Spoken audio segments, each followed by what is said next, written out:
মুখ্যমন্ত্রী অধ্যাপক ডাক্তার মানিক সাহা আজ আসন্ন দুর্গাপূজা উপলক্ষে টাউন বরদোয়ালি বিজেপি মণ্ডলের উদ্যোগে দুস্থদের মধ্যে বস্ত্র বিতরণ করেন।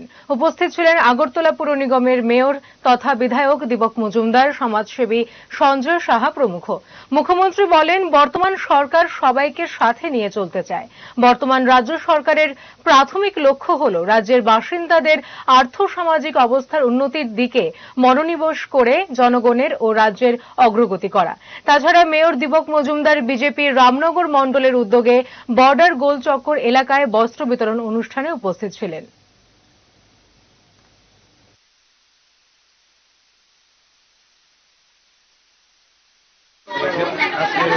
মায়ের আগমনের পঞ্চমী দিন আজকে, এবং আমি আগেও বলেছি এটা আমাদের একটা ক্ষুদ্র প্রয়াস। আজকে আমার যে বিধানসভা আছে সেখানে তো যাচ্ছি, অন্যান্য বিধানসভায়ও আমি যাচ্ছি, এবং এই ধরনের বস্ত্র দিয়ে একটা উপহার স্বরূপ একটা মানুষকে, যারা আমার মা বোনেরা আছেন, ভাইয়েরা আছেন, তাদের দেওয়ার একটা মনের থেকে একটা ইচ্ছা, যদি কিছু দেওয়া যায়, সবাই যদি এই আনন্দ যে দিনগুলো আছে সবাই মিলে যদি আনন্দ ভোগ করতে পারি।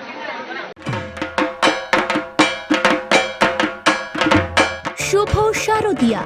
এই দুর্গাপুজোয় মন মাতানো এবং আকর্ষণীয় সব গয়নার কালেকশন রয়েছে মিনা গহনালয়ে। দেশের বিখ্যাত কারিগরদের দ্বারা তৈরি গয়নার বিপুল সম্ভার রয়েছে মিনা গহনালয়ে। দুর্গাপুজো উপলক্ষে 25শে সেপ্টেম্বর থেকে 10ই অক্টোবর পর্যন্ত আমাদের এখানে রয়েছে বিশেষ ছাড়। গয়নার মজুরিতে পাচ্ছেন 25% ছাড়।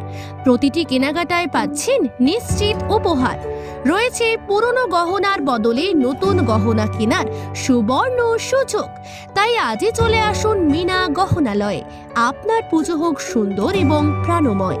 মিনা গহনালয়, শান্তিপাড়া, পুকুরপাড়, আগরতলা।